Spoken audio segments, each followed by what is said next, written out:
Translation যেমনি দিল রে ভাই, হ্যাটস অফ, মানে পুরো একদম খায়া দিছে। যাই হোক, সে ওখানে বেশ কয়েকজন কন্টেন্ট ক্রিয়েটর বা ইনফ্লুয়েন্সারদের একদম তো ফাঁস করে দিছে মুখোশের আড়ালটা যে জিনিসটা অ্যাকচুয়ালি। বাট এখানে দুজন মানুষকে নিয়ে আমি খুব শকড। একজনের পার্সোনালি শকড, পার্সোনাল রিজনে। আরেকজনকে নিয়ে তো আমি জেনুইনলি শক, মানে মুখের ভাষা নেই। আরিস ফাহিম চৌধুরী, ওর যে শুরুতে যে কল রেকর্ডের একটা জিনিস শোনালো, তাসিনেশন, আনবিলিভেবল ম্যান। একটা মানুষ কিভাবে এতটা ইনসেন্সিটিভ হতে পারে। আর সোলাইমান সুখন, যাকে নিয়ে আমি একটু পার্সোনালি শকড খাইছি, কষ্ট পাইছি। কারণ কি, বাকি কন্টেন্ট ক্রিয়েটর বা ইনফ্লুয়েন্সাররা আমার কাছে নর্মাল কন্টেন্ট ক্রিয়েটর বা ইনফ্লুয়েন্সারের মতো ছিল। তাদের কন্টেন্ট কনজিউম করতাম, দেখতাম, ভালো লাগতো, খারাপ লাগতো, এটাই। আর সোলাইমান সুখন আমার কাছে এক সময় আইডল ছিল। 2014-15 সালে যখন আমি ভার্সিটিতে পড়তাম, তার মোটিভেশনাল যে স্পিকিংয়ের ভিডিও ছিল, প্রচুর দেখতাম, প্রচুর। এক শহর থেকে ঢাকায় এসেছি পরিবার ছেড়ে, তো তার ভিডিওগুলো না আমার কাছে একটা এনার্জি দিত। অফকোর্স যখন আপনি পরিবার ছেড়ে এক শহরে যাবেন, তখন আপনাকে অনেক, মাঝে মধ্যে অনেক ডাউন ফিল হয়, অনেক কষ্ট হয়, এনার্জি ডাউন হয়ে যায়, হতাশা কাজ করে। তখন এই লোকটার কন্টেন্ট বা ভিডিওগুলো দেখলে ভিতর থেকে একটা শক্তি আসতো। মনে হয় যে পারবো, এগুলো ওভারকাম করতে পারবো, নিজে কিছু করতে পারবো, সফল হতে পারবো। মোটিভেটিং ছিল তার কথাবার্তাগুলো, অবিশ্বাস্য করবো না। তার নিজের জীবনের কাহিনীও শেয়ার করতো, যেটাও অনেক মোটিভেটিং, অনেক ইন্সপায়ারিং ছিল। আবার সে বলতো বিভিন্নভাবে সফল হোক। বাট এই লোকটা যে এই পরিমাণ চাটুকার, ম্যান, কাকে রাইখা কাকে বিশ্বাস করবো, একদম বিশ্বাসের মায়েরা বাপ কইরা দিছে। যদিও সে আমার আইডল ছিল 2-3 বছর, পরবর্তীতে আর নাই। কারণ একই মানুষের এত কথা শুনতে ভালো লাগতে না, সত্যি কথা যেটা। ওই লেবু বেশি কচলে তিতা হয়ে যায়, ওরকম আর কি। মানে প্রত্যেকটার একটা ফেস থাকে না, প্রত্যেক বয়সের তো একটা ফেস থাকে। সো আমার মনে হয় আমার বয়সটা তখন পার হয়ে গেছিলো, তখন মনে হয়েছে যে ভাই আর মোটিভেশনের দরকার নেই, এটা হইতে পারে। বাট যাই হোক, যে মানুষটা এক সময় আইডল ছিল, যার কথা শুনে আমার ভালো লাগতো, এনার্জি পাইতাম, সেই মানুষটা যে এই পরিমাণ ধোঁকাবাজ, কি বলবো, মানে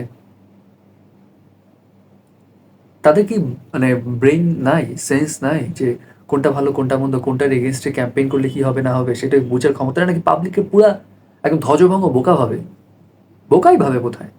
এবং বিজনেসটাও বোধহয় তারা ওইভাবেই কাজ চালু করে যে বোকা বানায় কেমনে সাকসেসফুল হওয়া যায়, এটাই বোধহয় মোটো থাকে। আমি জানি না, আমি জাস্ট বললাম, হতাশা থেকে বলতেছি। কারে বিশ্বাস করবেন আপনি, কাকে আইডল ভাববেন? টাকার কাছে সব বিক্রি হয়ে যায়। এত সম্পদ দিয়ে কি হবে অ্যাকচুয়ালি? নিয়ে যেতে পারবে কেউ?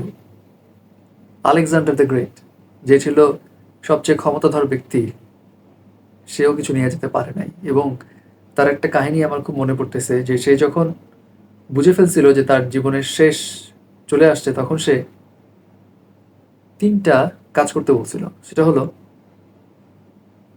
তাকে যখন নিয়ে যাওয়া হবে, তখন তার কফিনের ঢাকনাটা খোলা থাকবে এবং তার 2 হাত বাইরে থাকবে। এবং যখন নিয়ে যাবে, চারপাশ থেকে তার সমস্ত সম্পত্তি ছড়িয়ে ছিটিয়ে ফেলবে সবাই, মানে তার লোকজনের আর কি, ছড়িয়ে ছিটিয়ে রাখবে, ছিটাবে, এটাই সিম্পল হিসাব। কেন? কারণ তিনি দেখাতে চেয়েছিলেন, 3টা মেসেজ দিতে চেয়েছিলেন। নাম্বার 1,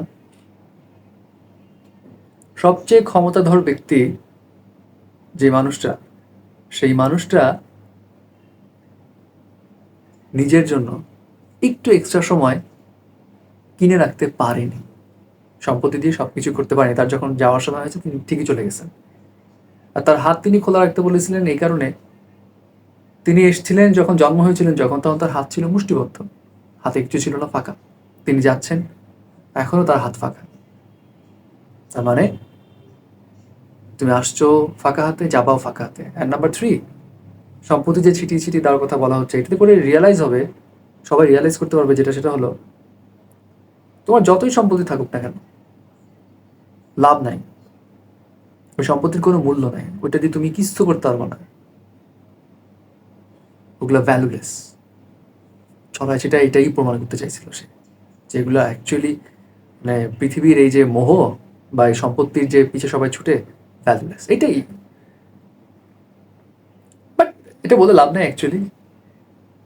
আমাদের এই যে লোভ, লালসা, এটা আমাদের কেমনভাবে গ্রাস করে রেখেছে যে আমাদের বিবেক, আমাদের বুদ্ধি, এগুলো আসলে আমাদের কাছে মাঝে মধ্যে প্রাধান্য পায় না। লোভটাই আসলে মেন বিষয় হয়ে যায়।